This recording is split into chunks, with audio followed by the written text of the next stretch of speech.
Ranger fans, we're here with head softball coach Jill Webb. Coach, first off, congratulations on the series victory last weekend. Thank you. On the road at East Central, what did you feel like were some of the keys to those victories? I know Carly Murray had a great performance on the mound and Macy Madewell at the plate, but what did you feel like looking deeper into those games really helped this team ahead to get that series victory? Well, obviously day one our bats came alive, and we started to see that against Southeastern, but we really hadn't seen it completely like we did this last weekend, 1 through 9. We were hitting the ball so well, and our key players were coming up with big hits in key situations. But one thing that I felt we saw this weekend, it was our heart. We hadn't been able to battle out of something and win yet, and that was something we did almost every game. Even the game one where we scored 12 runs, they scored 10. And so we really had to continue to stay in the game defensively and offensively and answer back every inning, and that was something we hadn't seen yet this year.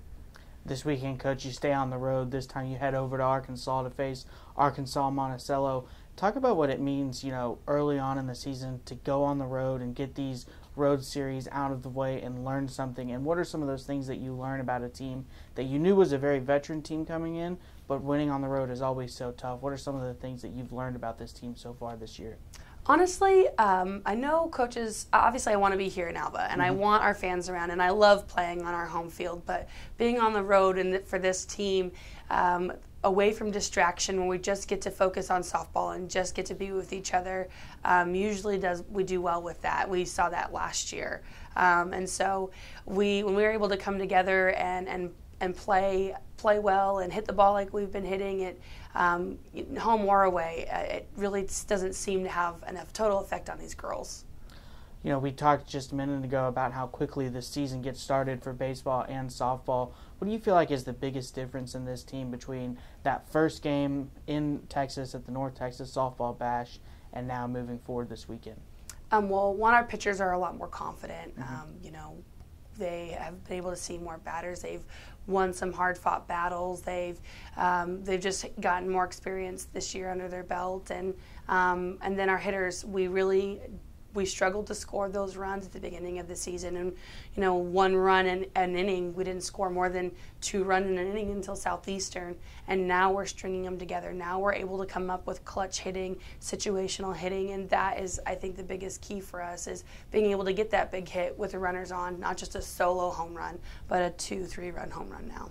You mentioned a lot of confidence in the circle. One of those pitchers that's going to have a lot of confidence moving into this weekend is Carly Murray, recently named the Great American Conference Pitcher of the Week. What was the key for her last weekend against East Central to have the success that she did, and what is she going to need to do against a Monticello team this weekend to continue that success? When Carly feels good, Carly pitches well, and that's key. We just got to keep her feeling good. In 19 innings this last weekend, she didn't walk or hit a single batter, and I think that's huge in her success. And obviously walks and things like that are going to happen, but just cutting down on those and giving the defense a chance to back her up was key for her. Arkansas Monticello this weekend on the road. What are going to be some keys to victory, and what are some things that you're going to look for out of your team to get a series victory? I'm going to look for the same things I've been looking for all year, and kind of come out the way we did this last weekend with swinging our bats and being strong defensively and attacking the ball on both sides and just coming out and playing our game. Having a good pitching outing, hitting the ball well, and defensively cutting down on errors. Well, Coach, I think we'll wait to see what the weather does, as is always the case during this springtime here. But games are currently set for Friday and Saturday. If that changes, you can get all the information on RideRangersRide.com. Coach Webb, appreciate your time. Thank you.